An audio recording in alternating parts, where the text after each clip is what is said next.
যদি আমরা কোনো যুদ্ধের দিকে লক্ষ্য করি তাহলে দেখতে পাবো প্রায় প্রতিটি যুদ্ধই কিওটিক, ব্লাডি আর মেসি হয়ে থাকে। কিন্তু যুদ্ধের সবচেয়ে বাজে অ্যাক্টিভিটিসগুলো যুদ্ধের ময়দানে ঘটে না। যুদ্ধের সবচেয়ে ডিসগাস্টিং মুহূর্তগুলোতে কি ঘটে তা আমাদের কখনো জানানোই হয় না। যা খুশি হয় প্রিজনারের সাথে ওইটা সিক্রেটই থেকে যায়। যদি ওই সিক্রেটগুলোর কিছু একটা লিক হয় তাহলে আপনার মাথা ঘুরে যাবে শুনে যে তাদের সাথে কি কি কর্মকাণ্ড হয়। এমন নয় যে এই সিক্রেট কাজগুলো স্পেসিফিক কিছু কান্ট্রিগুলোই করে, এই হিডেন জবগুলো প্রায় প্রতিটি কান্ট্রি করে থাকে। প্রতিটি দেশেরই কোনো না কোনো সিক্রেট থাকে। এমন একটি সিক্রেট রাশিয়ার ছিল, আর এটি হলো দ্য রাশিয়ান স্লিপ এক্সপেরিমেন্ট। আপনি যদি আমাদের চ্যানেলে নতুন হয়ে থাকেন তাহলে অবশ্যই সাবস্ক্রাইব করে পাশে থাকা বেল আইকনটি প্রেস করে দিন। আপনার একটি সাবস্ক্রাইব আমাদের ভিডিও বানানোর উৎসাহ আরও বাড়িয়ে দেয়। তো চলুন শুরু করা যাক। ঘুম কার পছন্দ নয়?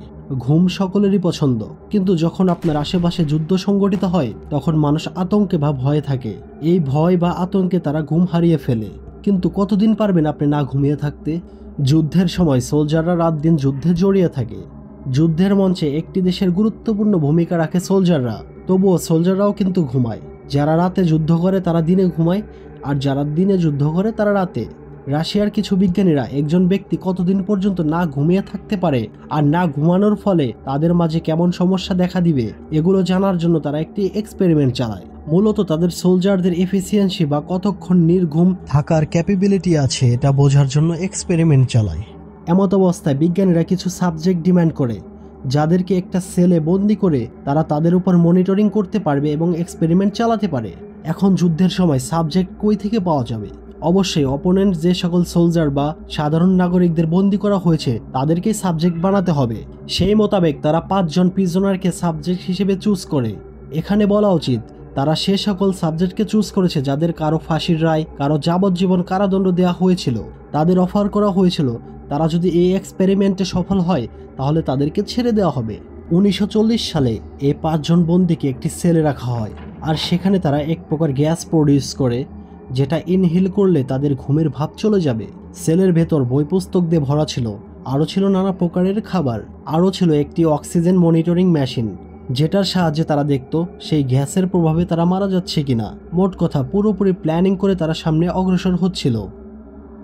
প্রথম 5 দিনে বেশি পার্থক্য লক্ষ্য করা যায় না, কোনো সাবজেক্ট ঘুমায়নি। কিন্তু ধীরে ধীরে নোটিস করা হয় যে তারা ডে 1 এর তুলনায় ডে 5 এ যেসব কথাবার্তা বলতো ওগুলোর টপিক চেঞ্জ হতে লাগলো। ফর এক্সাম্পল, তারা ডে 1 এ নিজেরা নিজেদের মাঝে নর্মালি কথাবার্তা বলতো, লাইক তারা কিভাবে সেলে আসলো, কি অপরাধ ছিল তাদের, এসব। কিন্তু ডে 5 এ তারা শুধু তাদের জীবনের ট্রমেটিক এক্সপিরিয়েন্স ডিসকাস করতে লাগলো। তাদের নিজেদের মাঝে চেঞ্জ আসা শুরু করছে, তাদের কথাবার্তা ডিপ্রেসিং হতে লাগলো,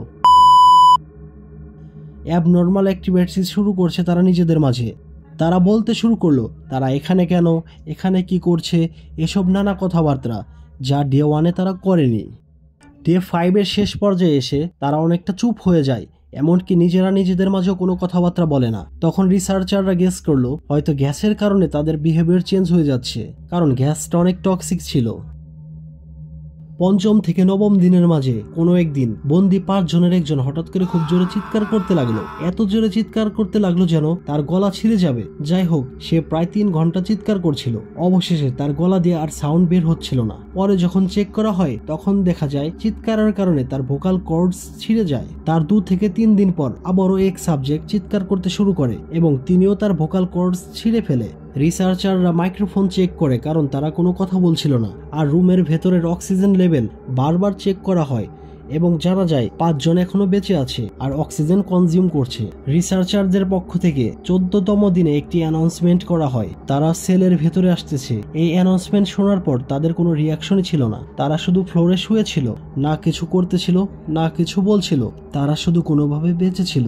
এক রিসার্চার ঘোষণা দিল, আমরা সেলের ভেতর আসতেছি, যদি কেউ কোনো ভয়ানক অ্যাক্টিভিটি করে তাহলে আমরা তাকে গুলি করে মেরে ফেলবো। তাই আপনারা নিজেদের স্থানে অবস্থান করুন আর আমাদের দেওয়া কমান্ড অনুসরণ করুন। তারা আরও বলে, আপনারা যদি সকলেই কমান্ড অনুসরণ করেন তাহলে আপনাদের সকলকেই ফ্রি করে দেওয়া হবে। এটা শোনার পর একটি সাবজেক্ট রিপ্লাই করে, আমরা ফ্রি হতে চাই না, এখন থেকে আমরা এখানেই থাকতে চাই। এখান থেকেই স্টোরিটি আরো ডার্ক, ক্রিপি আর ইন্টারেস্টিং হতে শুরু করে। এই এক্সপেরিমেন্টটি খুবই গোপনীয়তার সাথে করছিল। যখন এই এক্সপেরিমেন্ট সম্পর্কে রাশিয়ান ইন্টেলিজেন্স জানতে পারে তখনই তারা এটা বন্ধ করতে বলে। অতঃপর বিজ্ঞানীরা এক্সপেরিমেন্টটি বন্ধ করে দেয় আর তাদের সেল খুলে দেওয়া হয়, সাথে সাথে গ্যাস সাপ্লাই অফ করে দেওয়া হয়, একদম বিশুদ্ধ হাওয়া ভেতরে ঢোকে। ঠিক তার কিছুক্ষণ পর বন্ধুগুলো বলতে লাগলো, তোমরা কি আমাদের মেরে ফেলতে চাও? তোমরা দয়া করে গ্যাস অফ করো না, আমরা নিঃশ্বাস নিতে পারছি না।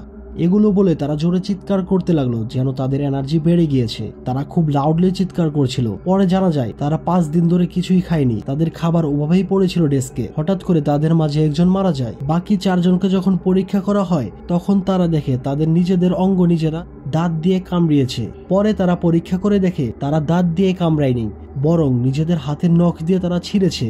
তারা তাদের মাসেলগুলো বোন থেকে আলাদা করতেছিল। আরও বেশি এক্সামিন করে জানা যায় তাদের ডাইজেস্টিভ ট্র্যাক্ট ঠিক মতো চলছিল, মানে তাদের খাবারগুলো হজম হচ্ছিল। কিন্তু তারা তো ফুড বা ওয়াটার কিছুই খায়নি। তাহলে তারা খেলো কি? আসলে তারা ডেস্কে রাখা কোনো খাবারই খায়নি, তারা খেয়েছে নিজেদের দেহের মাংস। কারো কোনো আইডিয়া নেই যে ওই গ্যাসে কি আছে যার জন্য তারা এমন বিহেভ করছিল।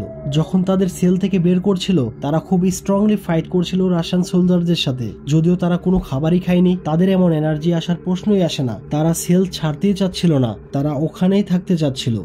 একটি সাবজেক্টকে যখন সার্জারির জন্য নিয়ে যাওয়া হয় তখন ডক্টর কমপক্ষে 10 বার তাকে অ্যানেস্থেজিয়া দেওয়া হয়, তবুও সে অজ্ঞান হচ্ছিল না।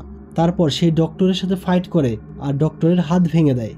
অন্য এক সাবজেক্টের সার্জারি করা খুবই প্রয়োজন ছিল, কারণ তার কিছু অর্গান ড্যামেজ হয়ে গিয়েছিল যা রিপ্লেস করা দরকার ছিল। তাকেও অ্যানেস্থেজিয়া দেওয়া হয়, সেও অজ্ঞান হয়নি, বরং সে ডক্টরকে বলে অপারেশন এভাবেই চালিয়ে যেতে। বাধ্য হয়ে ডক্টর অপারেশন চালিয়ে যায় আর রোগীটি কান্নার পরিবর্তে এমনভাবে হাসতেছিল যেন তার ব্যথাই লাগছিল না। যতগুলো সাবজেক্ট ছিল তাদের একটাই ডিমান্ড ছিল, আর ওইটা হলো গ্যাস। তারা আর ঘুমাতে চায় না, তারা শুধু জেগে থাকতে চায়। সর্বশেষ সাবজেক্টটিকে যখন সার্জারি করার জন্য নেওয়া হয় তখন তারা দেখে তার ব্রেন আর হার্টের কার্যক্ষমতা থেমে যাচ্ছিল। ডক্টররা তাকে ব্রেন ডেড ঘোষণা করেছিল, কিন্তু সকলকে অবাক করে সে আবার ফিরে আসে। তার সাথে বারবার এমন হচ্ছিল, আর যখন জেগে ওঠে তখন একটি ডিমান্ড করছিল, গ্যাস চাই, গ্যাস, দয়া করে আমায় গ্যাস দাও, নয়তো আমি মারা যাব। ওখানে যে সকল নার্স ছিল তারা বলছিল রোগীটির ব্রেন এবং হার্টের কার্যক্রম বারবার বন্ধ হয়ে যাচ্ছিল। আবার যখন ফেরত আসতো তখন সে তাদের দিকে তাকাতো আর স্মাইল করত। সিচুয়েশনটা কতটা ভয়ানক, যার সার্জারি হচ্ছে সে তাকে স্মাইল করছে। ওই সময় যে নতুন জেনারেল ছিল সে পুরো কাজগুলো মনিটরিং করছিল। সে বলে উঠল, সব সাবজেক্টগুলোকে আবারও চেম্বারে ফেরত পাঠানো হোক, সাথে 3 জন রিসার্চার আর 3 জন সায়েন্টিস্টকে সাথে দিয়ে। এটা শোনার পর এক সায়েন্টিস্ট তার পকেট থেকে গান বের করে আর সোজা জেনারেলের মাথায় গুলি করে মেরে ফেলে। পরে সায়েন্টিস্টটি যখন সাবজেক্টগুলোকে দেখতে রুমে যায়, সে রুমে যাওয়া মাত্রই ভয় পেয়ে যায় এবং বলে ওঠে, ওদের সাথে আমি থাকতে পারবো না, ওরা কারা? তখনই এক সাবজেক্ট তার দিকে তাকে উত্তর দেয়, we are the demon inside you. সে এটা শোনার পর সাথে সাথে তাকেও শ্যুট করে দেয় বুকে। আর মরার আগে সে বলে, ফাইনালি আই অ্যাম ফ্রি। আজকের ভিডিওটি এ পর্যন্তই। ভিডিওটি যদি ভালো লেগে থাকে তাহলে অবশ্যই একটি লাইক, কমেন্ট আর সাবস্ক্রাইব করতে ভুলবেন না।